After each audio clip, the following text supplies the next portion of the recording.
저는 이 시간 하루 종일 팔을 벌리고 라는 제목으로 하나님 말씀을 증거하려고 합니다.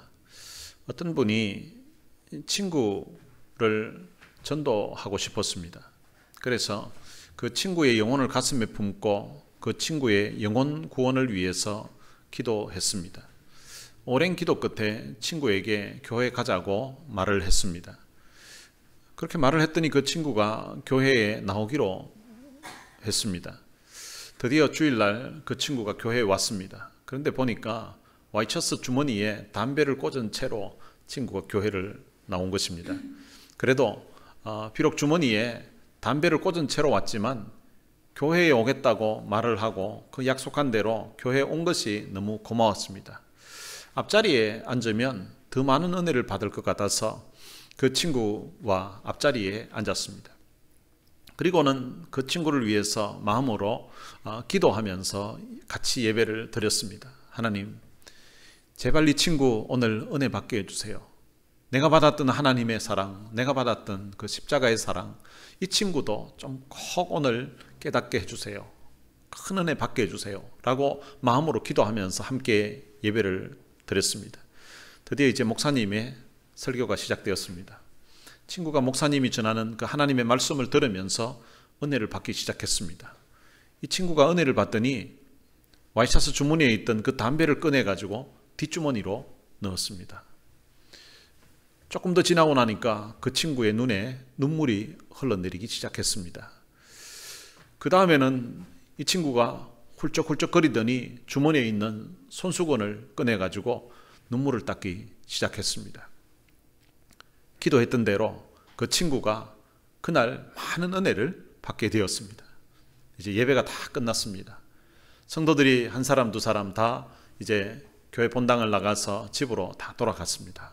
그런데 이 친구가 예배 드리던 그 자리에서 일어나지를 않고 계속 그 자리에 있는 거예요. 그래서 한참을 있다가 이제는 그 친구에게 이야기했습니다. 야, 이제 우리도 집으로 가자. 그랬더니 이 친구가 내가 은혜를 받았는데 어떻게 그냥 가? 내가 은혜를 받았는데 어떻게 그냥 가? 그러길래 그 친구가 그럼 어쩌려고? 내가 은혜를 받았는데 은혜를 갚아야지. 내가 은혜를 받았는데 은혜를 갚아야지. 아니, 은혜를 어떻게 갚을 건데? 이 교회 목사님 오시라고 해. 아니, 목사님 오시려면 뭐 하려고? 내가 은혜를 갚아야 할 것 아니야. 아니, 은혜를 어떻게 갚으려고 하기에 목사님을 오시라고 해. 내가 오늘 목사님인데 한 잔 쏠게.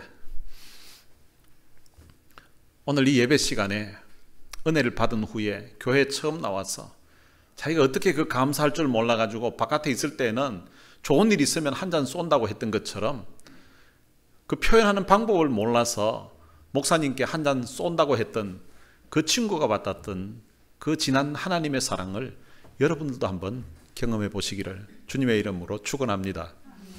오늘 본문에는 하나님의 말씀에 순종하지 아니하고 거역하고 있는 그 이스라엘 백성들을 향하여서 한없는 사랑으로 그들이 돌아오기를 기다리고 계시는 하나님의 모습이 표현되어 있습니다.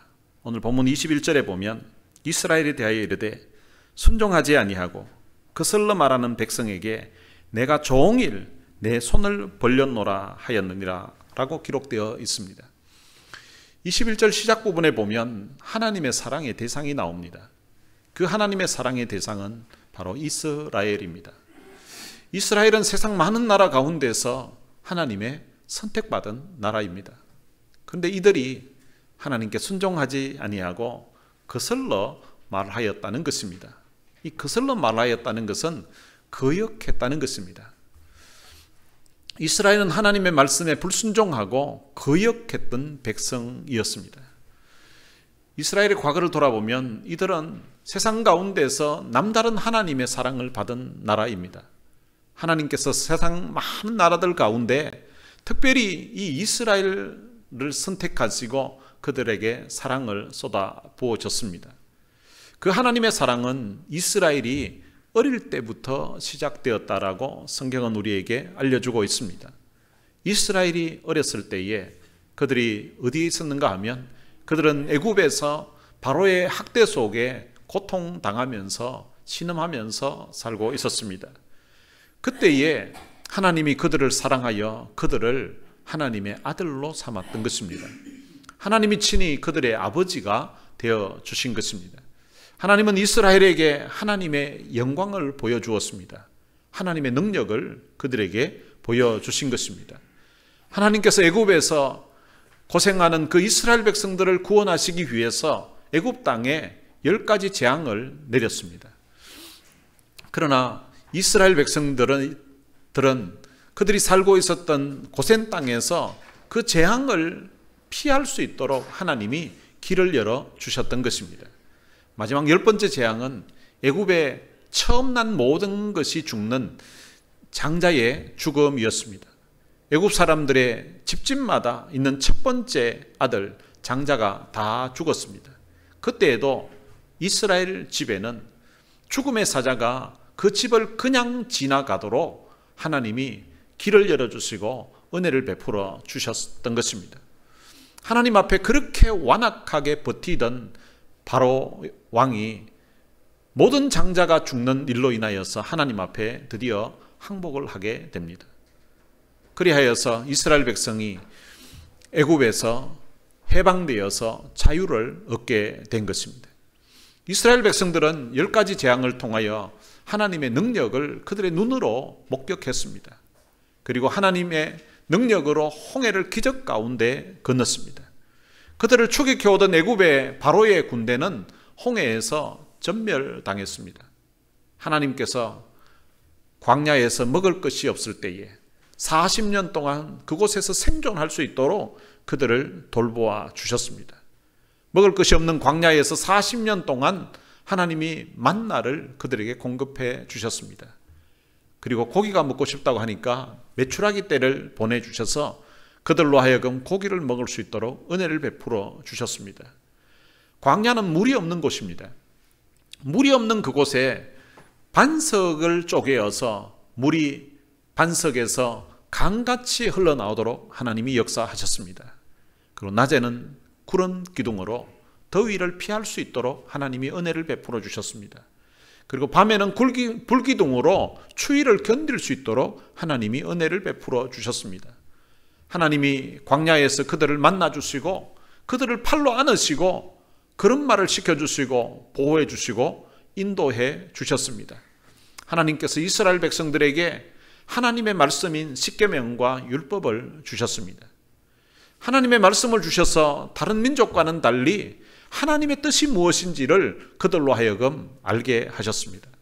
하나님께서 이스라엘 백성들에게는 예배라는 것을 알려주셨습니다. 그리고 세상 가운데서 오직 이스라엘만이 그 하나님 앞에 예배 드릴 수 있는 그런 특권을 주셨던 것입니다. 세상 가운데서 이스라엘 백성들에게만 하나님이 누구신지를 바로 알게 하셨습니다.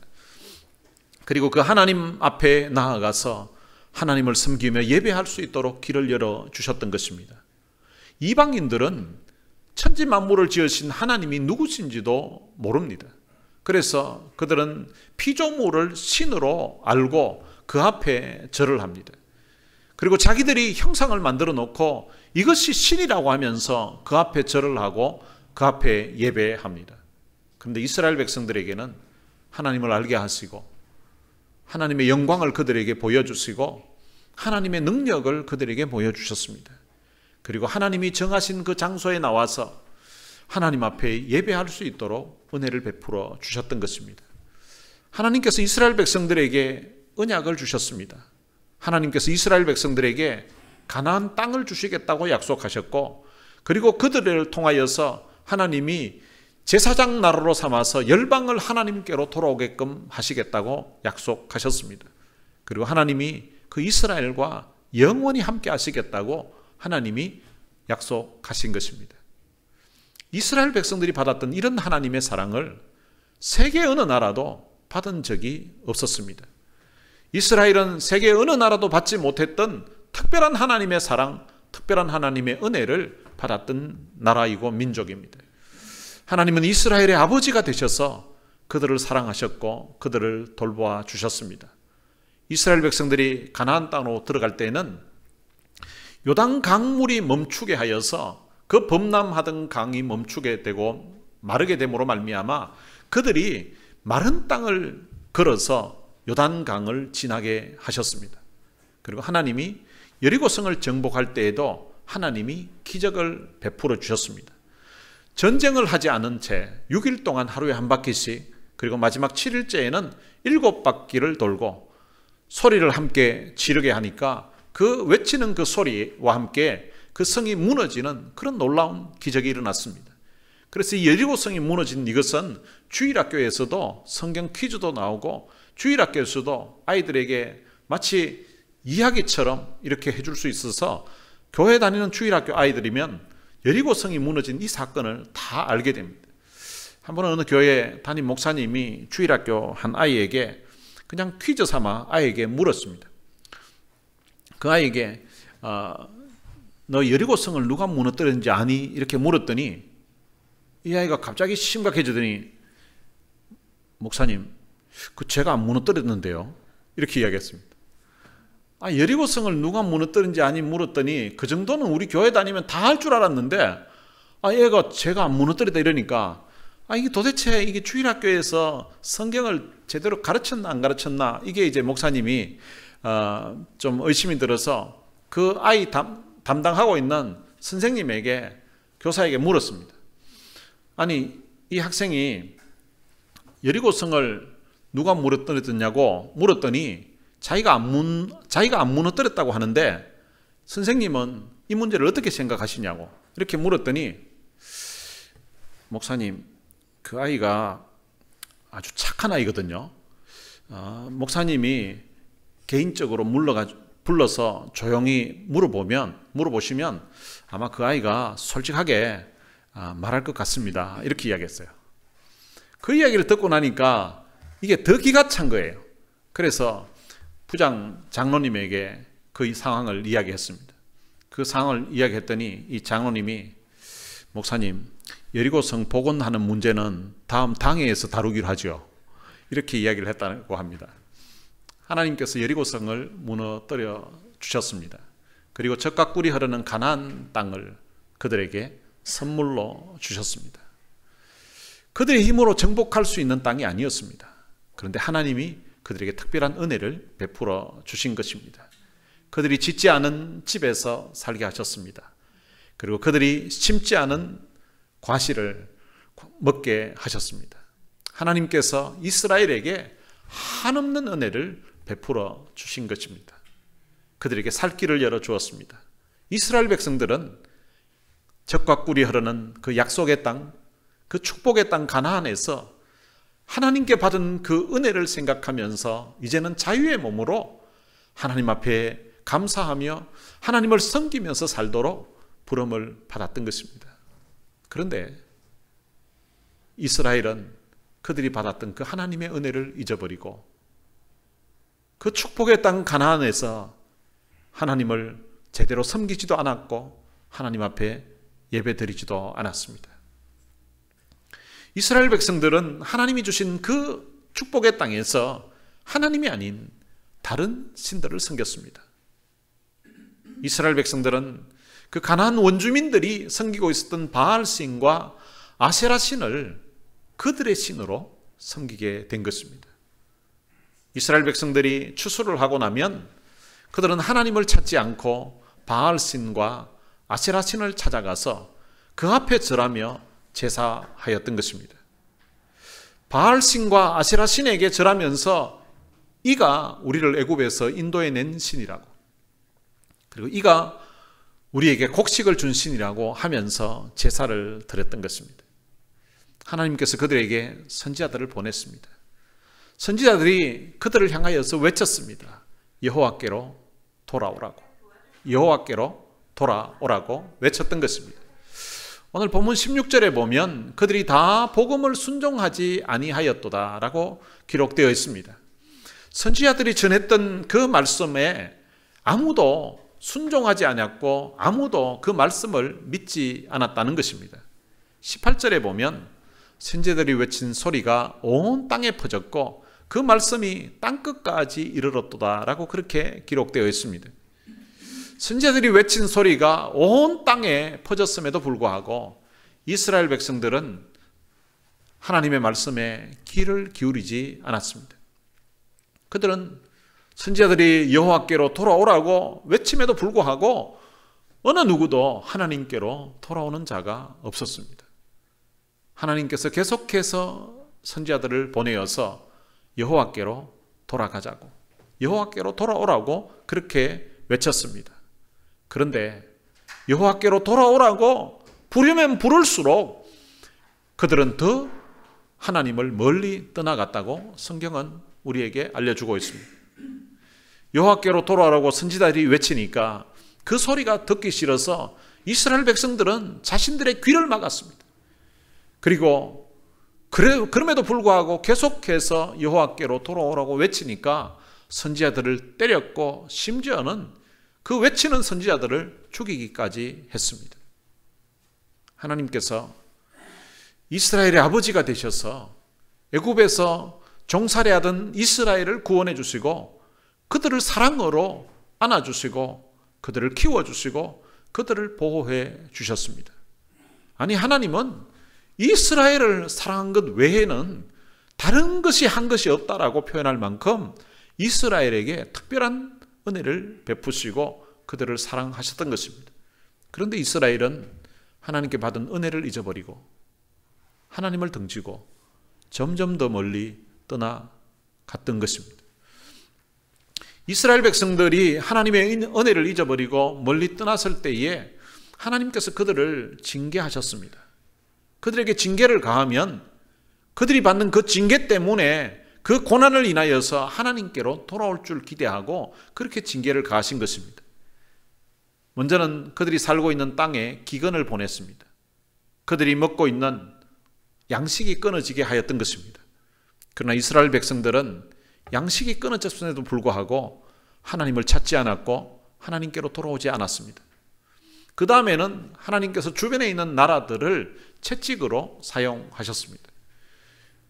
하나님은 아수르를 통하여서 이스라엘을 침략하게 하셨습니다. 그럼에도 불구하고 이스라엘은 하나님께로 돌아오지 않았습니다. 하나님은 죄악이 관영했던 소돔성과 고모라성을 유황불로 심판하셨습니다. 유황불을 내려서 죄악이 가득한 그 성을 완전히 땅과 함께 사람들을 다 뒤집어 엎어버리신 것입니다.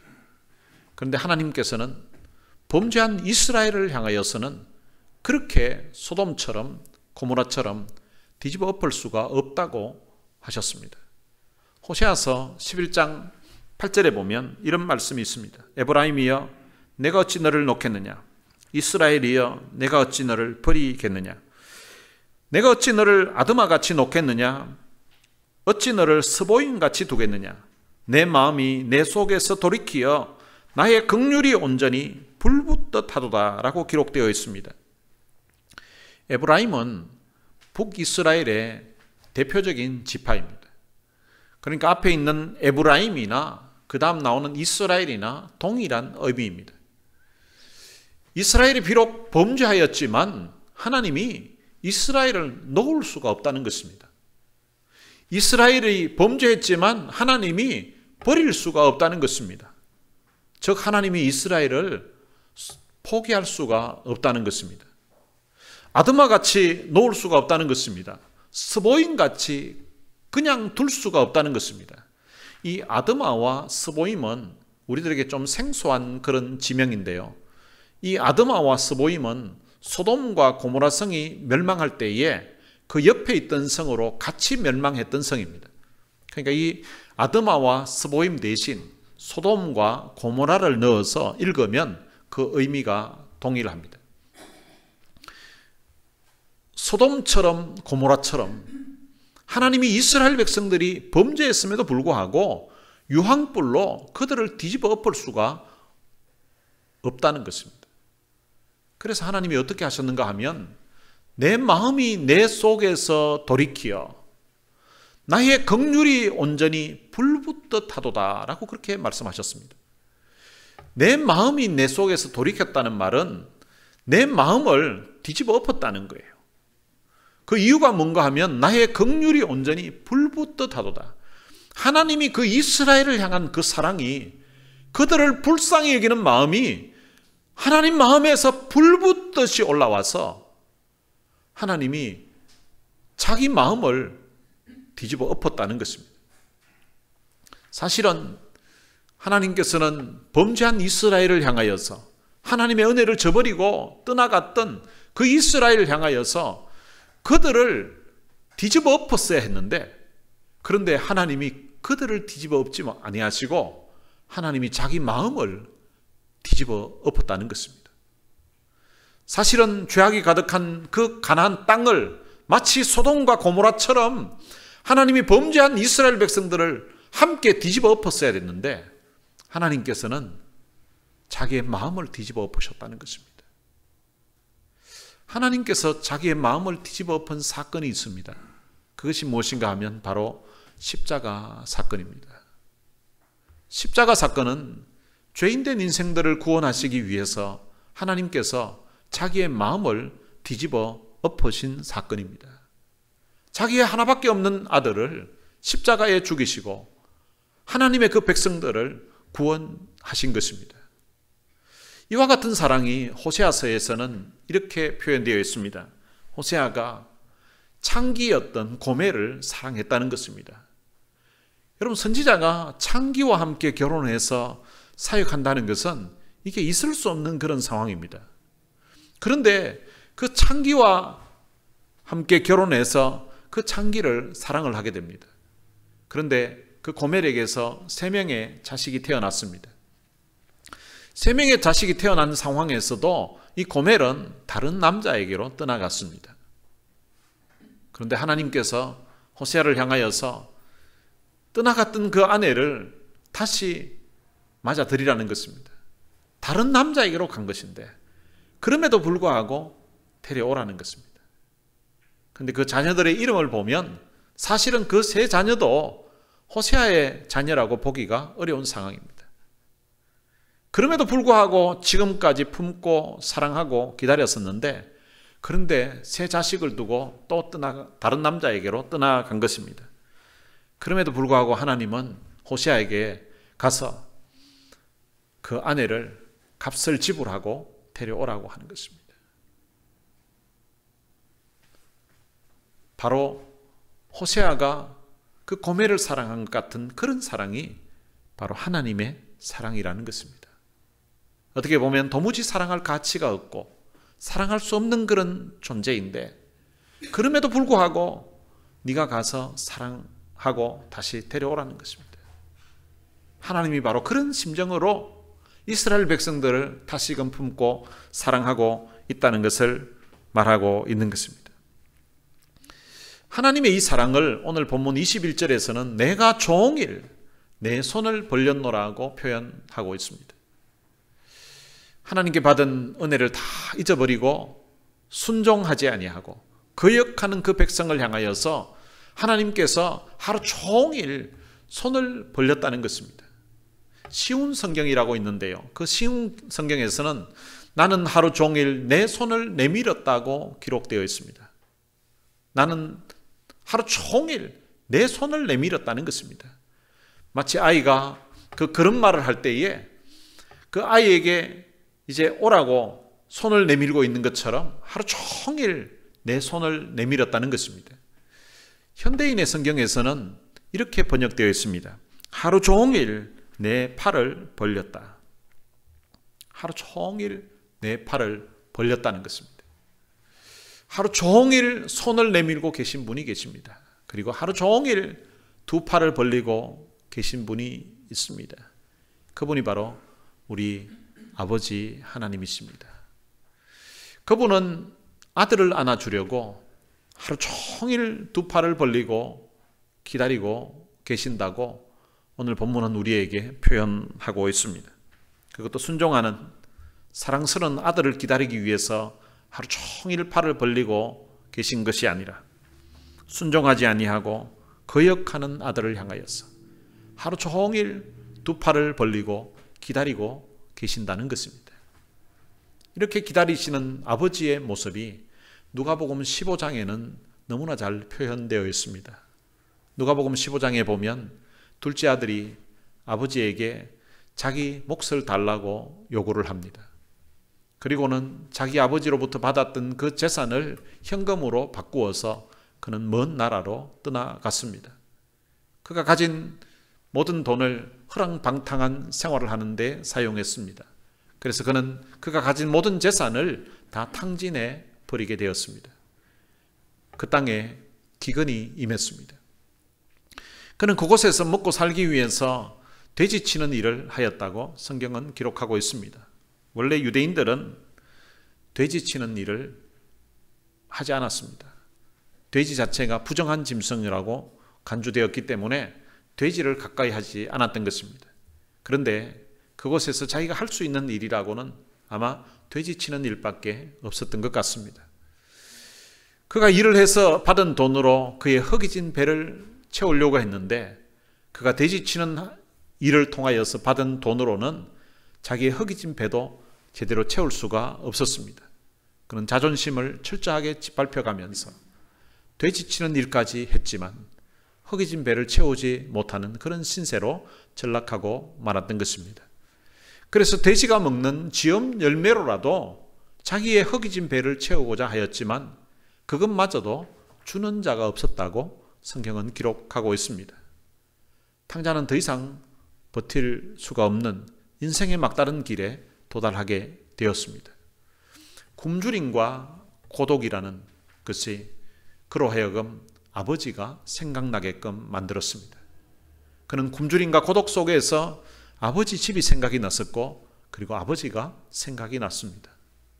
자기가 아버지 집에 있을 때는 그 아버지가 자기에게는 엄한 아버지라고 생각했고 뭔가 자기 자유가 구속된다고 생각했었는데 근데 지금 돌이켜 생각해 보니까 자기 인생에서 가장 행복했던 때가 바로 아버지 집에 있을 때였고 아버지 품에 있을 때가 자기 인생에 있어서 가장 좋았던 시절이었다는 것을 그가 비로소 깨닫게 된 것입니다.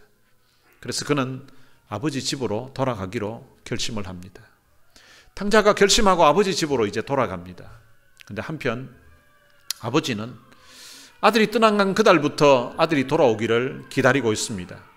아버지는 아들을 보자마자 마음에 척은히 여기게 되었다고 성경은 기록하고 있습니다. 이 척은히 여긴다는 말은 불쌍히 여긴다는 것입니다. 거짓골을 하고 돌아오는 그 아들의 모습을 보니까 지나간 시절 동안 내 품을 떠나서 고생했을 그 아들 생각하니까 너무나 불쌍한 그런 생각이 들었던 것입니다. 그래서 아버지는 아직도 거리가 먼데 아들을 보자마자 아들을 향해서 달려갔습니다. 그럼 원래 나이 많은 동양인은 잘 달리지 않습니다.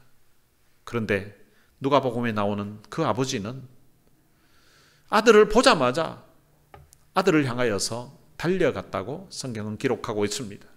그리고 아들을 끌어안고 아들의 목을 안고 입을 맞추었다고 성경은 기록하고 있습니다. 영어 성경에 보면 입을 맞추었다는 것을 복수로 표현하고 있습니다. 원어 성경에도 동일하게 복수로 표현되어 있습니다. 그러니까 입을 한 번 맞춘 것이 아니라 계속 여러 번 맞추었다는 것입니다. 이 말은 그 아들을 보고 너무너무 좋아서 아버지가 어쩔 줄 몰라 하는 그런 기쁨으로 아들의 입을 계속해서 맞춘 것입니다. 그리고 종들에게 명령을 합니다. 아버지는 종들에게 제일 좋은 옷을 내어다가 아들에게 입히라고 하였습니다. 그리고 아버지는 가락지를 주었습니다. 그리고 신을 주었습니다. 그리고 아버지는 아들을 위해서 살찐 송아지를 잡아서 잔치를 베풀어 주었습니다. 아버지는 아들이 돌아오자마자 너무 좋아서 어쩔 줄을 몰라 하고 있습니다. 너무 기쁨에 겨워서 온 동네 사람들을 불러서 잔치를 베풀어 주었습니다. 여러분, 이 아들이 출세를 하고 돌아온 것이 아닙니다. 이 아들이 성공을 하고 돌아온 것이 아닙니다. 그럼에도 불구하고 아버지는 너무 좋아서 잔치를 베푼 것입니다. 아버지의 재산을 허랑방탕하게 다 써버리고 거짓골을 하고 돌아온 이 불효막심한 아들을 아버지는 하루 종일 두 팔을 벌리고 기다리고 계셨던 것입니다. 아버지는 아들이 떠나간 그날부터 아들이 돌아오기까지 애타게 기다리고 계셨던 것입니다. 둘째 아들이 아버지 집을 떠나갔다가 얼마 만에 돌아왔는지 그 기간은 우리가 알 수가 없습니다. 몇 달이 되었을 수도 있고 아니면 혹 몇 년이 되었을 수도 있습니다. 아버지는 그 오랜 세월 동안 두 팔을 벌리고 아들을 기다리고 계셨습니다. 아버지는 아들이 돌아오기만 하면 언제든지 받아주시려고 매일매일을 하루 종일 두 팔을 벌리고 기다리고 계셨던 분입니다. 바로 이분이 바로 우리 하나님 아버지이십니다. 어느 날 새벽에 이 아버지를 생각하면서 하염없이 울었던 적이 있습니다. 하루 종일 두 팔을 벌리고 기다리셨던 그 기다림이 바로 하나님께서 나를 위한 기다림이었다는 것을 그날 깨달았기 때문이었습니다. 내가 하나님 아버지의 은혜를 잊어버리고 죄악 가운데 헤맬 때에도 하나님은 하루 종일 두 팔을 벌리고 나를 기다리고 계셨던 것입니다. 하루 종일 두 팔을 벌리고 저를 기다리셨던 그 하나님이 여러분도 기다리고 계신다는 사실을 기억하시기를 바랍니다. 하나님의 말씀에 불순종했음에도 불구하고 하나님의 말씀을 거역하며 살았음에도 불구하고 하루 종일 오랜 세월 동안 두 팔을 벌리고 기다리고 계시는 그 하나님, 그분이 바로 우리의 아버지이십니다. 여러분들을 향해서도 하루 종일 두 팔을 벌리고 기다리시는 그 하나님의 품에 오늘 남기게 되는 그런 축복이 여러분들의 삶에 있게 되시기를 주님의 이름으로 축원합니다. 오늘 들은 말씀 생각하면서 찬양을 한 곡 부르고 싶습니다. 나의 아버지라는 찬양입니다. 아버지 불러만 봐도 그 사랑에 눈물 나요. 나 같은 죄인을 사랑하신 아버지, 온종일 울어봐도 감당할 수 없는 그 사랑, 그 크신 사랑을 어찌 말로 표현하리. 아버지, 아버지, 내 영혼 깊은 곳에서 불러보는 내 아버지, 나의 아버지, 이 생명 다하는 그날까지 지키시고 인도하실 참 좋으신 나의 아버지. 아버지 생각만 해도 그 은혜에 감사해요. 날 위해 십자가 대신 지신 그 사랑. 아버지 그 사랑이 강물처럼 흘러넘쳐요. 그 크신 사랑을 어찌 말로 표현하리. 아버지, 아버지, 간절히 두 손을 잡고 불러보는 내 아버지, 나의 아버지, 이 생명 다하는 그날까지 동행하며 인도하실 신실하신 나의 아버지. 오늘 들은 말씀 생각하면서 오늘 그 아버지를 생각하면서 함께 찬양하시겠습니다.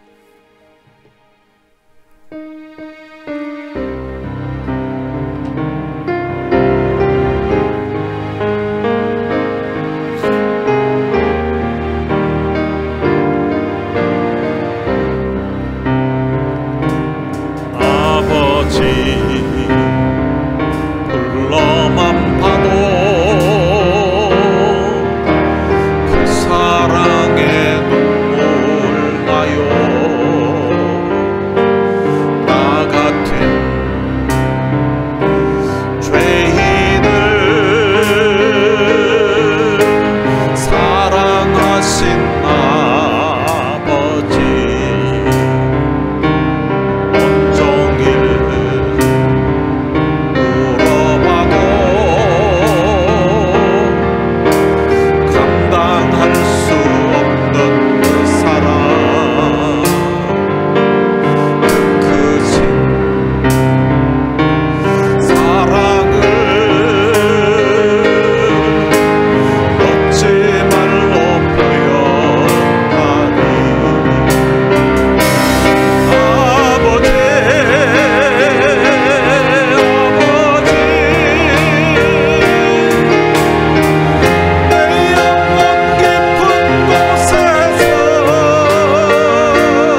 하루 종일 두 팔을 벌리고 우리들 기다리셨던 그 아버지의 사랑을 생각하면서 이 시간 같이 한번 기도했으면 좋겠습니다.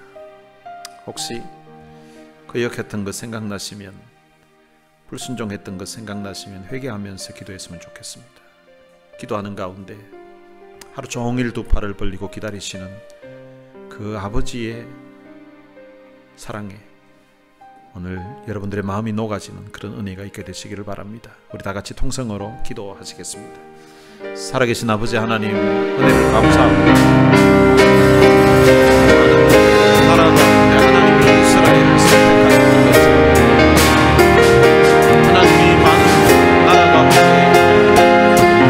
대한민국도 선택하시고 또 살고 있는 남다른 하나님의 사랑, 남다른 하나님의 축복을 받게 하시고 그 하나님의 축복 속에, 하나님의 은혜 속에 오늘 여기까지 올 수 있도록 해주신 것 참으로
하나님 아버지 은혜를 감사합니다. 하나님의 은혜를 저버리고 멀리 떠나간 그 이스라엘 백성들을 하루 종일 두 팔을 벌리고 기다리고 계셨던 그 하나님이 또한 우리가 하나님의 품으로 돌아오기를 하루 종일 두 팔을 벌리고 기다렸었다는 사실을 오늘 말씀을 통하여서 다시 한번 깨닫게 해주신 것 참으로 감사합니다. 하나님께 받은 은혜, 받은 사랑, 그 놀라운 은혜를 깨달았음에도 불구하고 때때로 우리가 세상으로 우리의 마음이, 우리의 몸이 향할 때가 있었는데 그때에도 변함없이 하나님은 우리의 삶을 뒤집어 엎는 것이 아니라 하나님이 자신의 마음을 뒤집어 엎으시고 십자가의 그 귀한 사랑으로 우리를 향하여서 인내하시고 오랫동안 기다려주셨던 하나님 아버지 참으로 감사합니다. 오늘 이제 이 하나님의 사랑의 품에 안기게 되어서 이 하나님의 품 안에서 하나님 기쁘시게 하면서 남은 삶을 살아갈 수 있도록 은혜를 베풀어 주옵소서. 우리 주 예수 그리스도의 은혜와 하나님의 무한하신 사랑과 성령님의 위로교통 충만하심이 하루 종일 두 팔을 벌리고 계신 그 하나님의 사랑의 품에 안겨서 남은 삶을 하나님 기쁘시게 하며 살 것을 마음에 다짐하는 주의 귀한 자녀들 머리 위에 이제로부터 영원토록 함께 있을지어다. 아멘.